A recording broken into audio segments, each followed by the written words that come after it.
My name is Grisha Sokolovsky, and I am a VP for Business Development for Terasky company.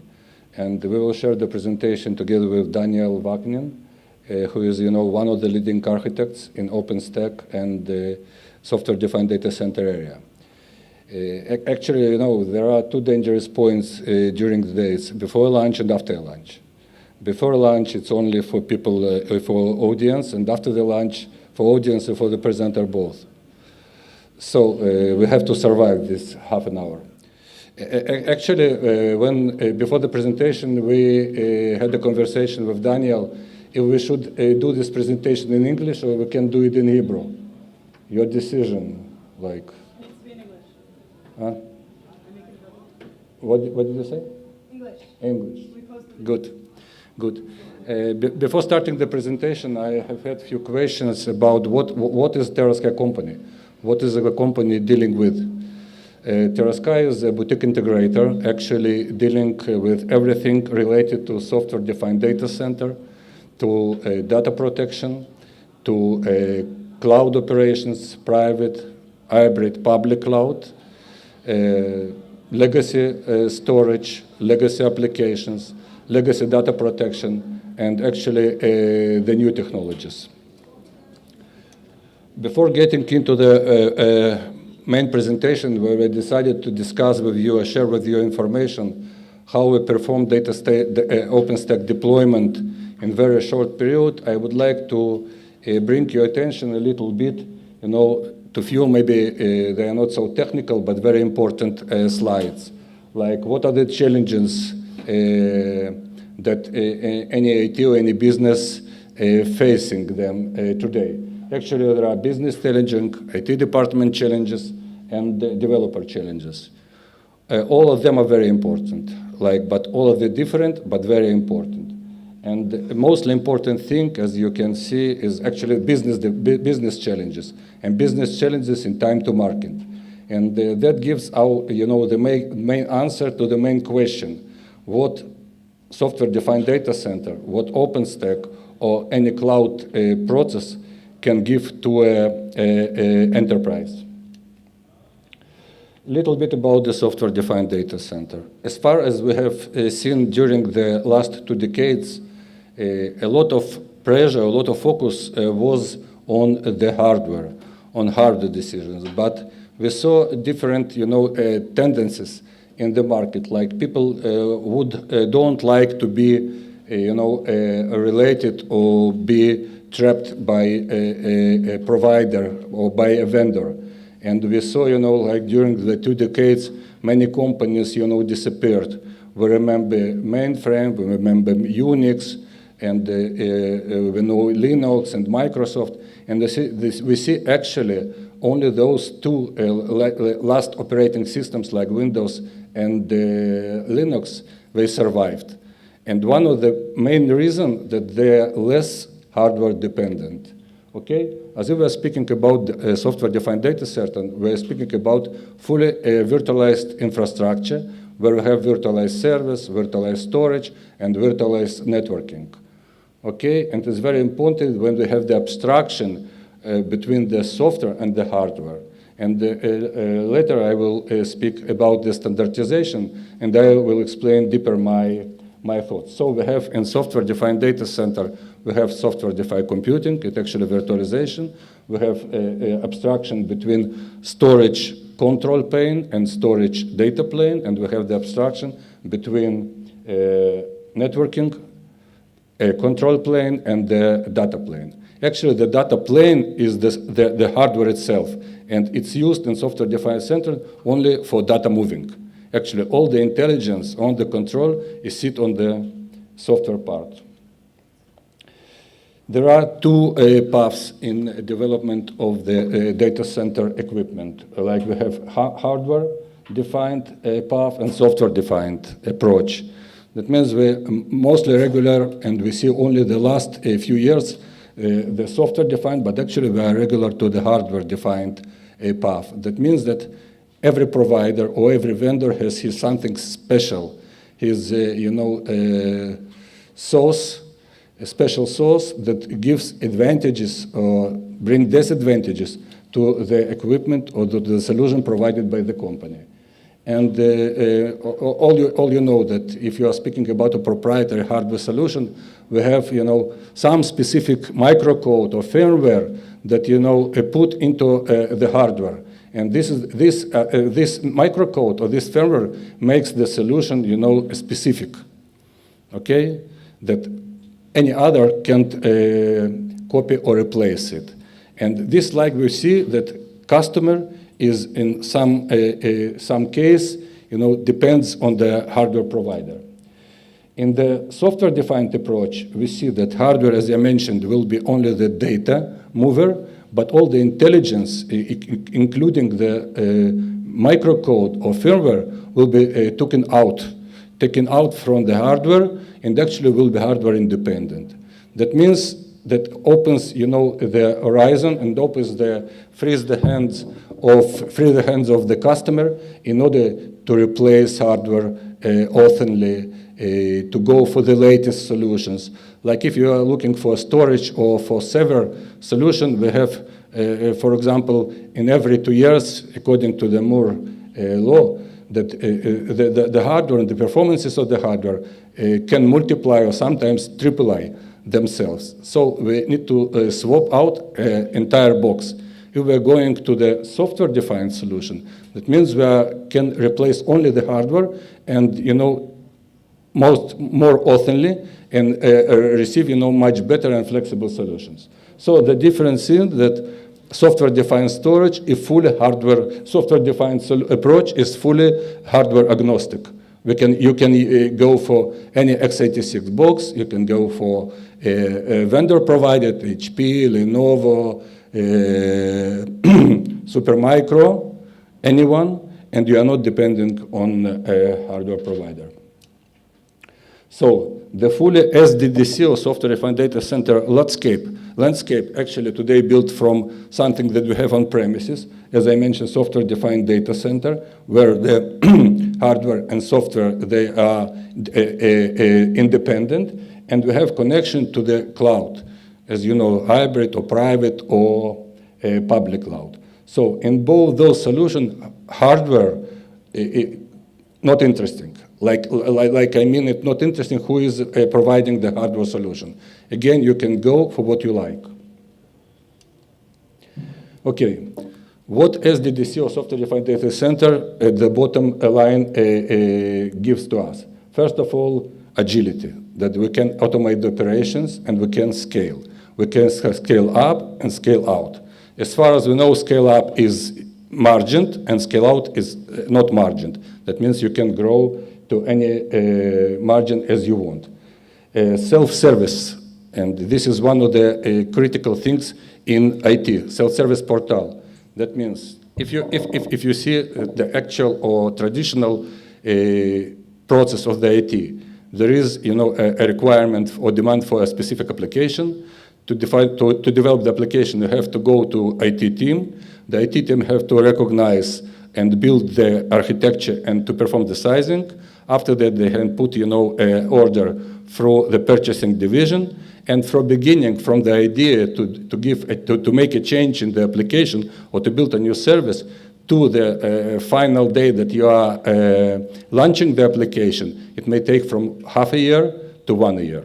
Okay, when we are going to the SDDC approach, that means it becomes much faster, and the life cycle from half a year or 1 year can be less than 1 month or less than a week. It's very flexible. Resilience, they're speaking about disaster recovery or high availability. In software-defined data center, the resilience is built in. That means actually we have copy of any piece of information, any piece of CPU, any piece of RAM, that is architected into a software-defined data center. And actually standardization. I think today standardization is the mostly important things. If you remember the architecture of IT or data center equipment, server, storage, and network, actually they build the same. They have the same architecture. They build from a computer, which has CPU, memory, I/O path, and the disks. The same server, the same storage, the same networking equipment. That means why not to do that everything will be the same. Maybe just server will have a little bit more CPUs, and storage will have storage solution will have a little bit more disks, and network solution will have a little bit more network cards. But it's the same architecture, and this is the standardization. As far as you know, some of the pieces of software-defined data center gone through standardization, and some still not. For example, we are speaking of software-defined networking. You know about OpenFlow or about network function virtualization. There are some standards that give us the possibility to build, a common entire data center. And there are some points in data center like storage that still is not standard today. OpenStack. OpenStack is actually an operating system for a cloud. Okay, and OpenStack is one of the examples of software-defined data center. As far as I mentioned, we are still agnostic to the hardware, and all actually the operations, all the services are built on the software level. Okay, OpenStack is a combination of a few projects. As far as you know, OpenStack was firstly developed by RackMounts and NASA. And today OpenStack is open source, but it has different flavors. We know OpenStack from Red Hat, we know OpenStack from SUSE, from Ubuntu, from HP, from Mirantis, you name it. Again, as I mentioned, it's an open source, and there are different flavors of that. As I mentioned, it's cloud operating system. It's a framework. It's not something that you put like it's the traditional operating system and run it. You have to bring, some special knowledge about data center itself. As I mentioned, it's not only server, it's storage, it's networking, it's automation, orchestration, and other tools that you have to use. And at the beginning, I promised that I will tell a few words about Terasky, about the company. Again, today to build, an actual software-defined data center, you have to know many, many things.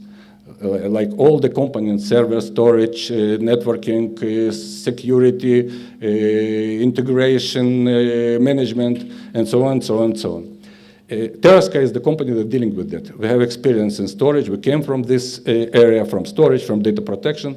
We jumped into virtualization. We are very strong in virtualization, hypervisors, engines like VMware, Hyper-V, KVM.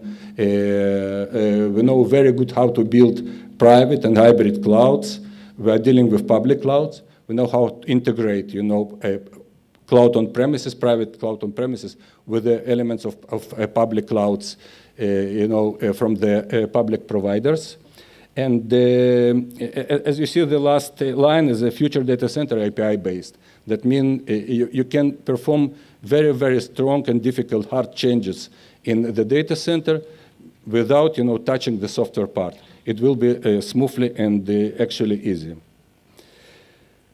Important question before you entering OpenStack, you have to decide if you are ready to OpenStack.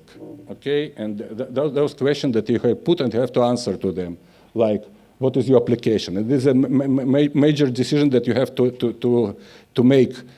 Is your application built for OpenStack or for cloud operating system or not? If your application is stateless or stateful.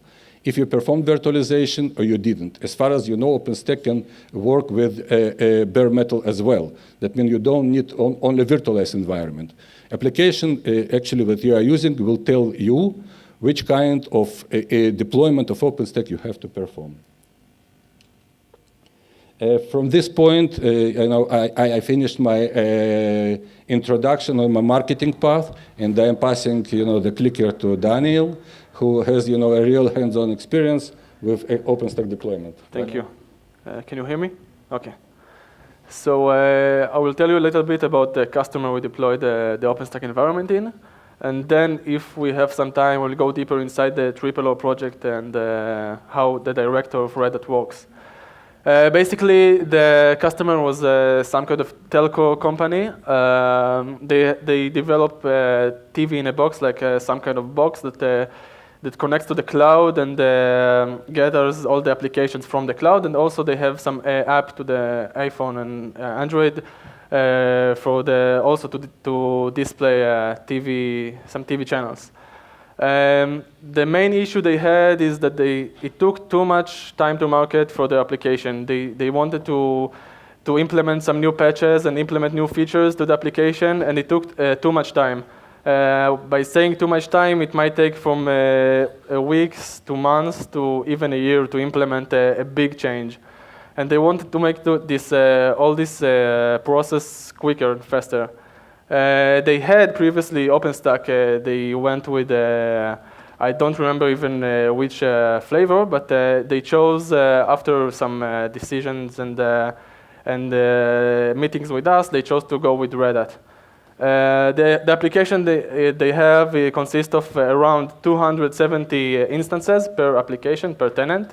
That means that each time they deploy the application with all the changes and features, it deploys all the 270 instances with all the storage and networking inside it. Also, they wanted to make all this process automatic. They didn't want to use to deploy all this application manually and each instance manually. They wanted to create like some kind of they use Heat, the orchestration engine of OpenStack, to deploy their application automatically. So as I told you before, they went with Red Hat, OpenStack, and Ceph storage as the backend storage for the cloud solution.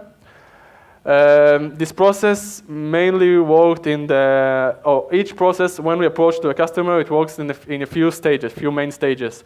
First, we have the discovery session where we go to a meeting or maybe 2 meetings with a customer, and we need to understand from the customer what he currently has. If he has a VMware environment, or how the networking equipment works there, and how the storage works, and to understand from them what is the infrastructure they currently have. Then, after we get all this information, we go to the design phase. We take some time outside of the customer site. We take some time to develop and to prepare a big and organized low-level design for this project. So we can cover all the steps inside it, if it's the OpenStack itself, the storage, the Ceph, Swift, and every component.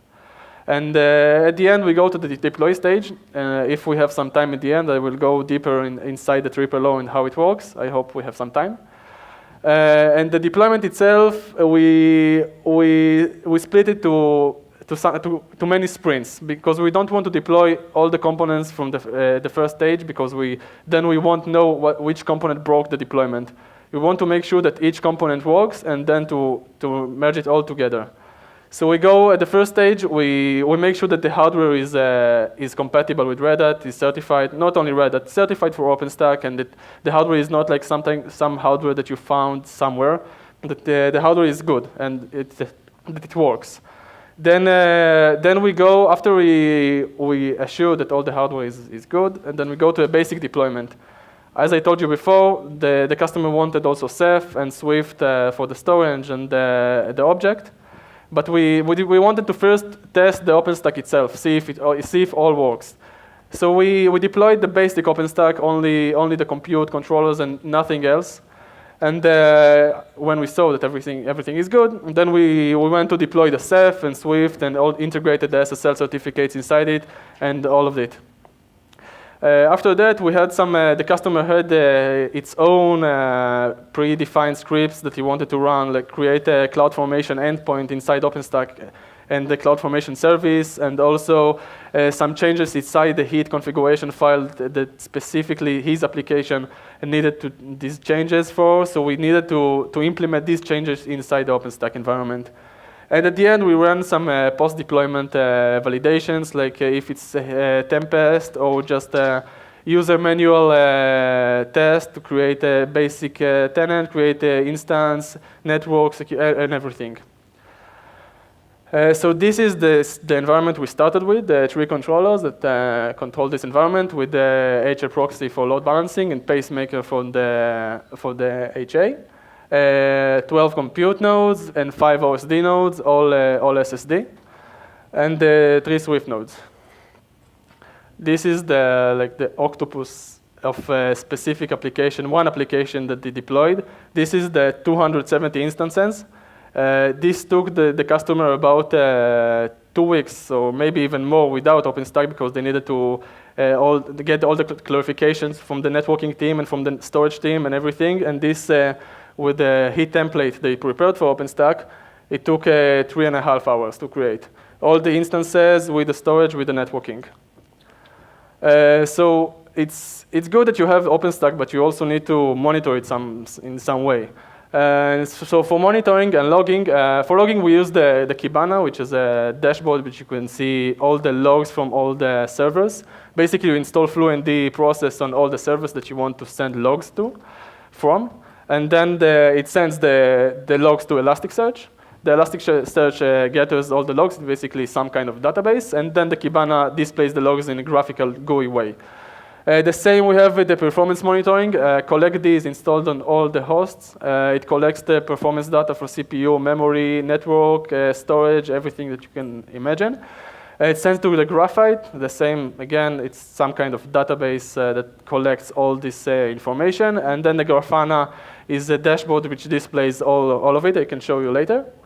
For Ceph, we use the Calamari, which is a very good product to not only monitor the Ceph, but also it can perform tasks on the Ceph cluster. You can perform tasks on the OSD nodes. You can remove Ceph node if you need to replace some disk or replace the Ceph node itself, and et cetera, et cetera. And the customer, didn't say it before, but the customer already had another OpenStack environment in a different side project or something like that. And also they have some VMware environments. And they wanted to manage all of these environments in the same place. So we installed the cloud management platform, the Red Hat CloudForms, which you can connect all the clouds that you have, also Azure, Amazon, and all the clouds you can think of. And basically you can deploy using Ansible, using Heat, or using basic deployment instances, and you can choose to which cloud to deploy the instances. So let's say if you have both VMware and OpenStack, you can choose if you want to deploy to VMware, or you can choose if you want to deploy to OpenStack. And if you deploy to OpenStack, you can use Heat templates. If you deploy to VMware, you can use an Ansible script playbook that you already prepared, and you can deploy to VMware or OpenStack with that Ansible playbook. So this is the Kibana, all the logs. You can see it's green, so it's good. This is the Grafana, the dashboard. You can download more dashboards from the Grafana site. You can customize it. You can create your own dashboards. Basically, you can do almost everything. If you can collect the data, you can display it here. And this is the Calamari. It also shows you IOPS on the OSD nodes, capacity. And there is also a tab for managing the Ceph cluster. And this is the CloudForms. As I told you, you can manage multiple clouds.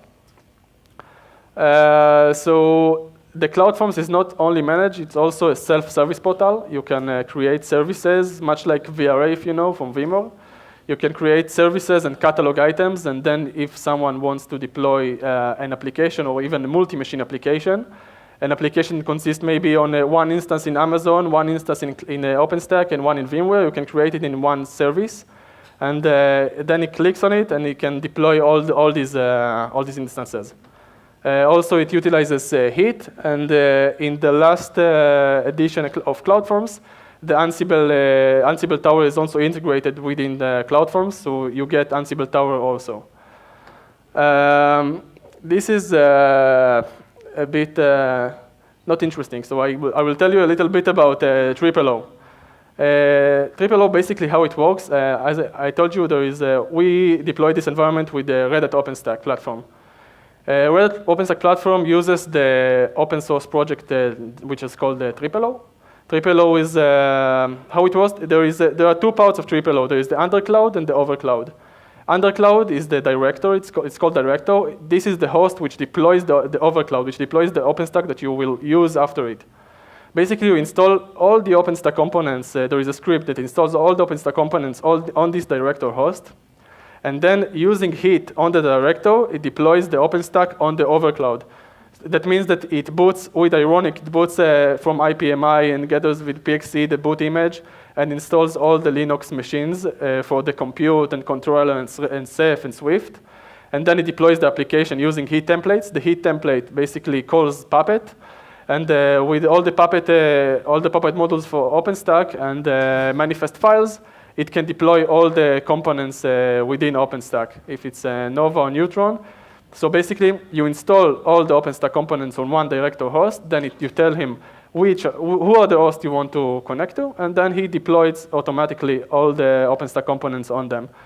It might be similar to Ansible, but it's a bit different because here you have built-in integration with Ironic. That means that you can power on the nodes that you don't have.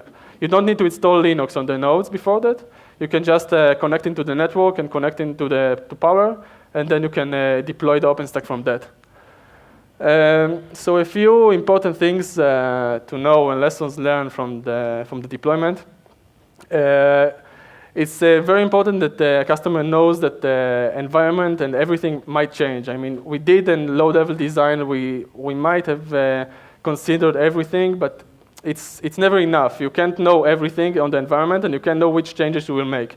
If it's VLAN changes or networking changes or changes in storage, and everything might change. So you need to take it into consideration. And also, the customer needs to know his own environment. It will be very hard to work with a customer which doesn't know his network environment or which doesn't know his storage environment. He needs to know his environment so we can help him to deploy the new OpenStack environment. Why? So OpenStack, basically, it's a very good product, but there is not enough knowledge, I think, mainly in Israel. We are trying to help help all the customers to deploy OpenStack because we really believe in this product. We believe in OpenStack, and we think that it's a good product. And I think that with time, it will be more popular, and people will use it because they will see that all the advantages with OpenStack. And basically, Terasky, I don't want it to be So Terasky will help you with all this. I hope that you will take us. If not, OpenStack is open source, so you can use it. And thank you.